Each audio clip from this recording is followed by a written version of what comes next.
KaraokeBooks. A Connecticut Yankee in King Arthur's Court. Written by Mark Twain. Audiobook. Chapter 42. War. I found Clarence alone in his quarters, drowned in melancholy, and in place of the electric light, he had reinstituted the ancient rag lamp, and sat there in a grisly twilight with all curtains drawn tight. He sprang up and rushed for me eagerly, saying, "Oh, it's worth 1,000,000,000 milrays to look upon a live person again." He knew me as easily as if I hadn't been disguised at all. Which frightened me. One may easily believe that. "Quick, now, tell me the meaning of this fearful disaster," I said. "How did it come about?" "Well, if there hadn't been any Queen Guinevere, it wouldn't have come so early, but it would have come, anyway.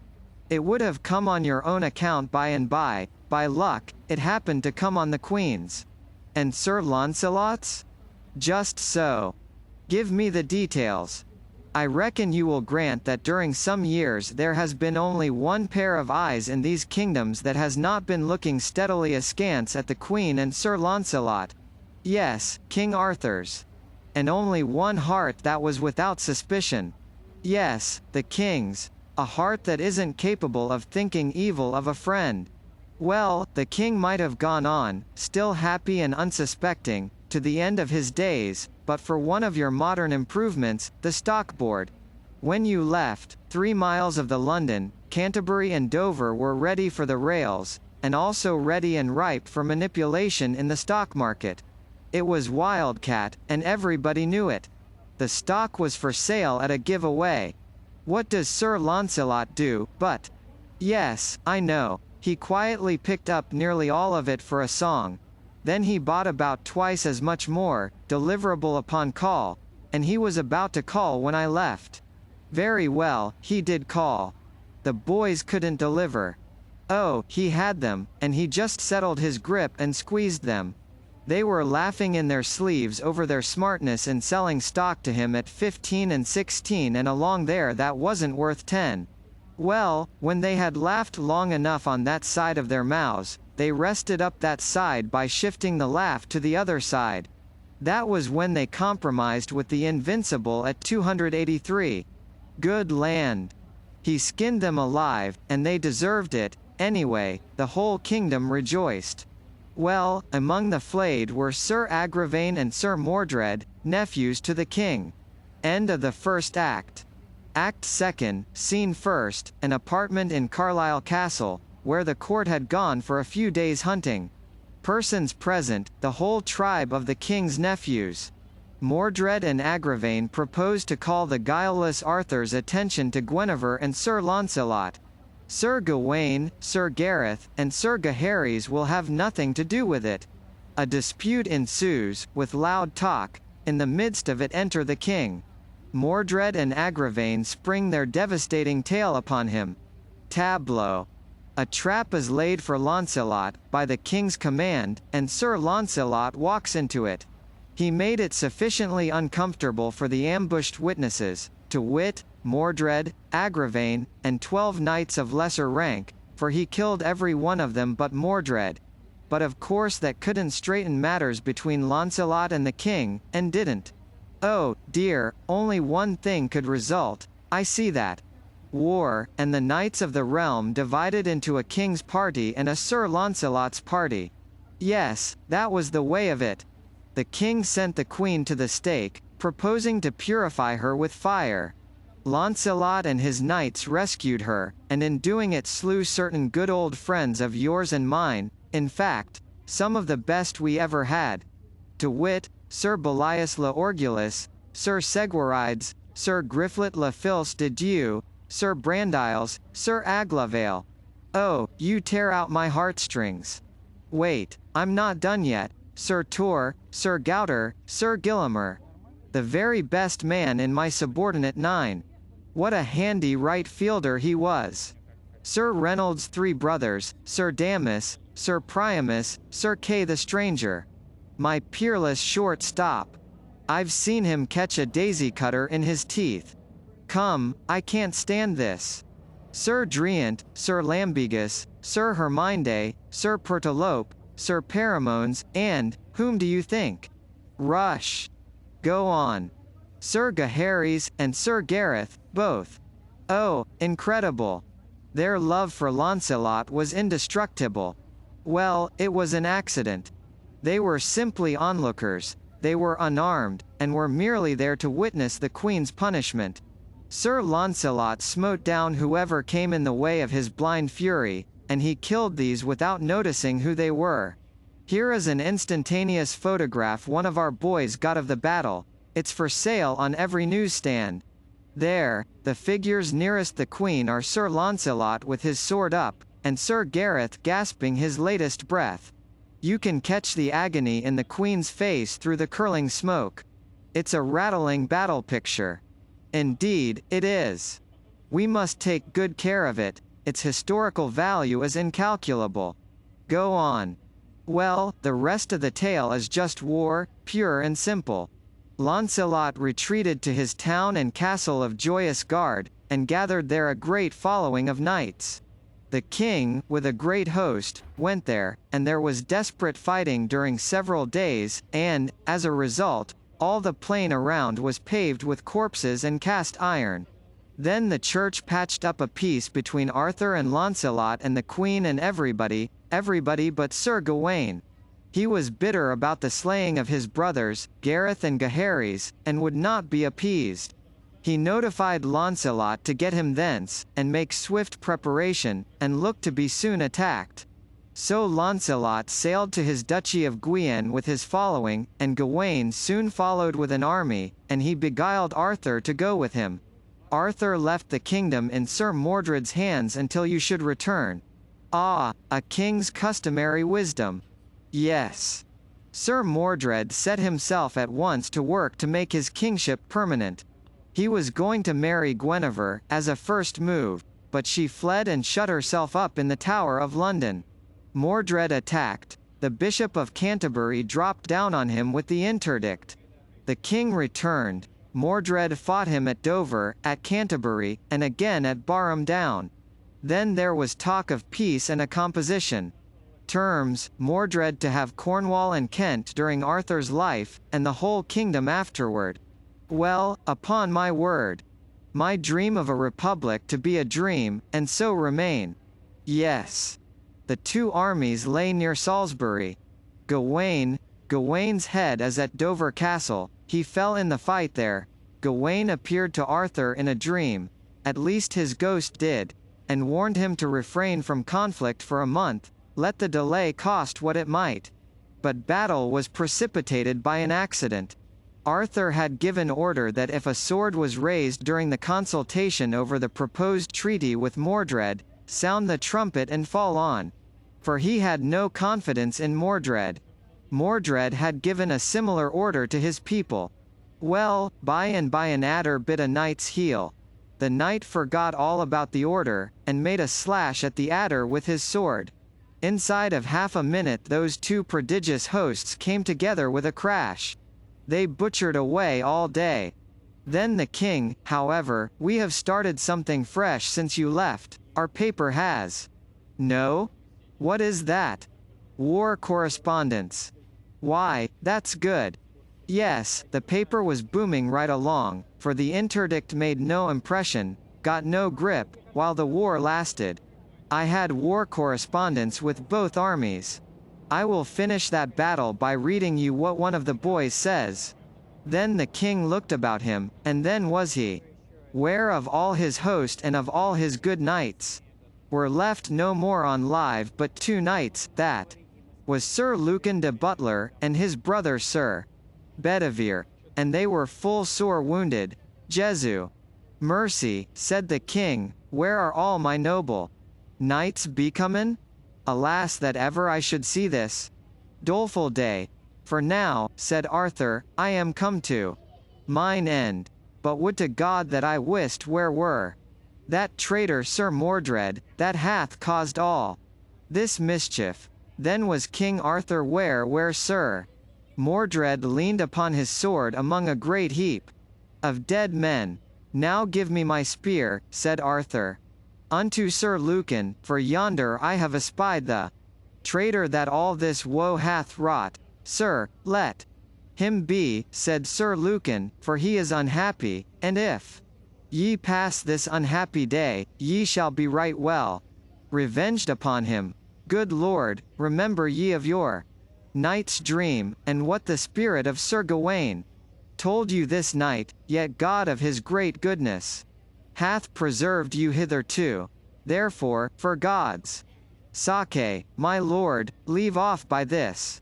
For blessed be God ye have won the field, for here we be three on live, and with Sir Mordred as none on live. And if ye leave off now, this wicked day of destiny is past. Tide me death, betide me life. Saith the king, now I see him yonder alone, he shall never escape mine hands, for at a better avail shall I never have him. God speed you well, said Sir Bedivere. Then the king gat his spear in both his hands, and ran toward Sir Mordred, crying, Traitor, now is thy death day come. And when Sir Mordred heard Sir Arthur, he ran until him with his sword drawn in his hand, and then King Arthur smote Sir Mordred under the shield with a foin of his spear throughout the body more than a fathom. And when Sir Mordred felt that he had his death's wound, he thrust himself, with the might that he had, up to the butt of King Arthur's spear, and right so he smote his father Arthur with his sword holden in both his hands, on the side of the head, that the sword pierced the helmet and the brainpan, and therewithal Sir Mordred fell stark dead to the earth, and the noble Arthur fell in a swoon to the earth, and there he swooned oft times. That is a good piece of war correspondence, Clarence. You are a first-rate newspaper man. Well, is the king all right? Did he get well? Poor soul, no. He is dead. I was utterly stunned. It had not seemed to me that any wound could be mortal to him. And the Queen, Clarence? She is a nun, in Elmsbury. What changes! And in such a short while. It is inconceivable. What next, I wonder? I can tell you what next. Well? Stake our lives and stand by them. What do you mean by that? The church is master now. The interdict included you with Mordred. It is not to be removed while you remain alive. The clans are gathering. The church has gathered all the knights that are left alive, and as soon as you are discovered we shall have business on our hands. Stuff. With our deadly scientific war material, with our hosts of trained. Save your breath, we haven't 60 faithful left. What are you saying? Our schools, our colleges, our vast workshops, are. When those knights come, those establishments will empty themselves and go over to the enemy. Did you think you had educated the superstition out of those people? I certainly did think it. Well, then, you may unthink it. They stood every strain easily, until the interdict. Since then, they merely put on a bold outside, at heart they are quaking. Make up your mind to it, when the armies come, the mask will fall. It's hard news. We are lost. They will turn our own science against us. No, they won't. Why? Because I and a handful of the faithful have blocked that game. I'll tell you what I've done, and what moved me to it. Smart as you are, the church was smarter. It was the church that sent you cruising, through her servants, the doctors. Clarence. It is the truth. I know it. Every officer of your ship was the church's picked servant, and so was every man of the crew. Oh, come. It is just as I tell you. I did not find out these things at once, but I found them out finally. Did you send me verbal information, by the commander of the ship, to the effect that upon his return to you, with supplies, you were going to leave Cadiz? Cadiz. I haven't been at Cadiz at all. Going to leave Cadiz and cruise in distant seas indefinitely, for the health of your family? Did you send me that word? Of course not. I would have written, wouldn't I? Naturally. I was troubled and suspicious. When the commander sailed again, I managed to ship a spy with him. I have never heard of vessel or spy since. I gave myself 2 weeks to hear from you in. Then I resolved to send a ship to Cadiz. There was a reason why I didn't. What was that? Our navy had suddenly and mysteriously disappeared. Also, as suddenly and as mysteriously, the railway and telegraph and telephone service ceased. The men all deserted, poles were cut down, the church laid a ban upon the electric light. I had to be up and doing, and straight off. Your life was safe. Nobody in these kingdoms but Merlin would venture to touch such a magician as you without 10,000 men at his back. I had nothing to think of but how to put preparations in the best trim against your coming. I felt safe myself, nobody would be anxious to touch a pet of yours. So this is what I did. From our various works I selected all the men, boys I mean, whose faithfulness under whatsoever pressure I could swear to, and I called them together secretly and gave them their instructions. There are 52 of them, none younger than 14, and none above 17 years old. Why did you select boys? Because all the others were born in an atmosphere of superstition and reared in it. It is in their blood and bones. We imagined we had educated it out of them. They thought so, too.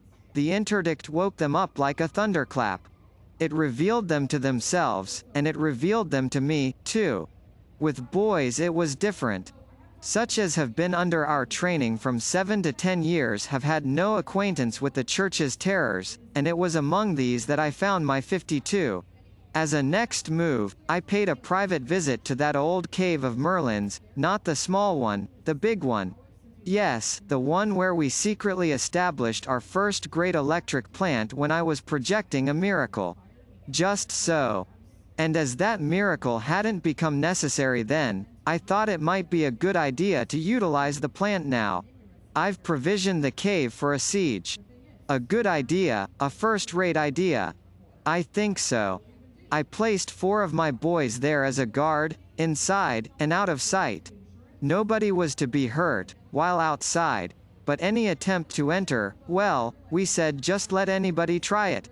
Then I went out into the hills and uncovered and cut the secret wires which connected your bedroom with the wires that go to the dynamite deposits under all our vast factories, mills, workshops, magazines, etc., and about midnight I and my boys turned out and connected that wire with the cave, and nobody but you and I suspects where the other end of it goes to. We laid it underground, of course, and it was all finished in a couple of hours or so. We shan't have to leave our fortress now when we want to blow up our civilization. It was the right move, and the natural one. Military necessity, in the changed condition of things. Well, what changes have come? We expected to be besieged in the palace some time or other, but, however, go on. Next, we built a wire fence. Wire fence? Yes. You dropped the hint of it yourself, 2 or 3 years ago. Oh, I remember, the time the church tried her strength against us the first time, and presently thought it wise to wait for a hopefuller season. Well, how have you arranged the fence? I start 12 immensely strong wires, naked, not insulated, from a big dynamo in the cave. Dynamo with no brushes except a positive and a negative one. Yes, that's right. The wires go out from the cave and fence in a circle of level ground 100 yards in diameter. They make 12 independent fences, 10 feet apart. That is to say, 12 circles within circles, and their ends come into the cave again. Right, go on. The fences are fastened to heavy oaken posts only 3 feet apart, and these posts are sunk 5 feet in the ground. That is good and strong. Yes. The wires have no ground connection outside of the cave. They go out from the positive brush of the dynamo. There is a ground connection through the negative brush. The other ends of the wire return to the cave, and each is grounded independently. No, that won't do. Why? It's too expensive, uses up force for nothing. You don't want any ground connection except the one through the negative brush. The other end of every wire must be brought back into the cave and fastened independently, and without any ground connection. Now, then, observe the economy of it. A cavalry charge hurls itself against the fence. You are using no power, you are spending no money, for there is only one ground connection till those horses come against the wire. The moment they touch it they form a connection with the negative brush through the ground, and drop dead. Don't you see? You are using no energy until it is needed. Your lightning is there, and ready, like the load in a gun, but it isn't costing you a cent till you touch it off. Oh, yes, the single ground connection. Of course. I don't know how I overlooked that. It's not only cheaper, but it's more effectual than the other way, for if wires break or get tangled, no harm is done. No, especially if we have a tell-tale in the cave and disconnect the broken wire. Well, go on. The Gatlings? Yes, that's arranged. In the center of the inner circle, on a spacious platform 6 feet high, I've grouped a battery of 13 Gatling guns, and provided plenty of ammunition. That's it. They command every approach, and when the church's knights arrive, there's going to be music. The brow of the precipice over the cave. I've got a wire fence there, and a Gatling. They won't drop any rocks down on us. Well, and the glass cylinder dynamite torpedoes? That's attended to. It's the prettiest garden that was ever planted. It's a belt 40 feet wide, and goes around the outer fence.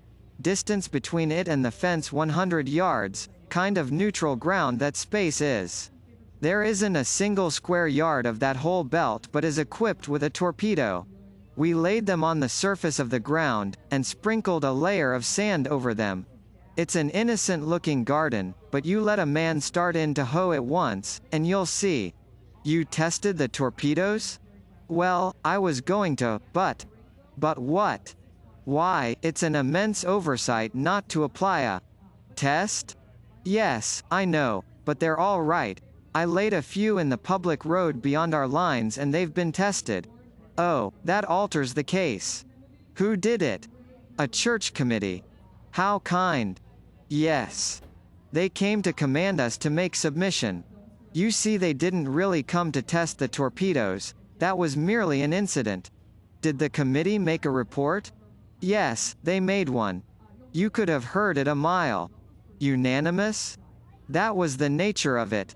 After that I put up some signs, for the protection of future committees, and we have had no intruders since. Clarence, you've done a world of work, and done it perfectly. We had plenty of time for it, there wasn't any occasion for hurry. We sat silent a while, thinking. Then my mind was made up, and I said, yes, everything is ready, everything is shipshape, no detail is wanting. I know what to do now. So do I. Sit down and wait. No, sir. Rise up and strike. Do you mean it? Yes, indeed. The defensive isn't in my line, and the offensive is. That is, when I hold a fair hand, 2/3 as good a hand as the enemy. Oh, yes, we'll rise up and strike. That's our game. 100 to 1 you are right. When does the performance begin? Now. We'll proclaim the Republic. Well, that will precipitate things, sure enough. It will make them buzz, I tell you. England will be a hornet's nest before noon tomorrow, if the Church's hand hasn't lost its cunning, and we know it hasn't. Now you write and I'll dictate thus. Proclamation. Dash. Be it known unto all. Whereas the King having died, and left no heir, it becomes my duty to continue the executive authority vested in me, until a government shall have been created and set in motion. The monarchy has lapsed, it no longer exists, by consequence, all political power has reverted to its original source, the people of the nation. With the monarchy, its several adjuncts died also, wherefore, there is no longer a nobility, no longer a privileged class, no longer an established church. All men are become exactly equal. They are upon one common level, and religion is free. A republic is hereby proclaimed as being the natural estate of a nation. When other authority has ceased, it is the duty of the British people to meet together immediately, and by their votes elect representatives and deliver into their hands the government. I signed it, the boss, and dated it from Merlin's cave. Clarence said. Why, that tells where we are, and invites them to call right away. That is the idea. We strike, by the proclamation, then it's their innings. Now have the thing set up and printed and posted, right off. That is, give the order. Then, if you've got a couple of bicycles handy at the foot of the hill, ho for Merlin's cave. I shall be ready in 10 minutes. What a cyclone there is going to be tomorrow when this piece of paper gets to work. It's a pleasant old palace, this is. I wonder if we shall ever again, but never mind about that. KaraokeBooks.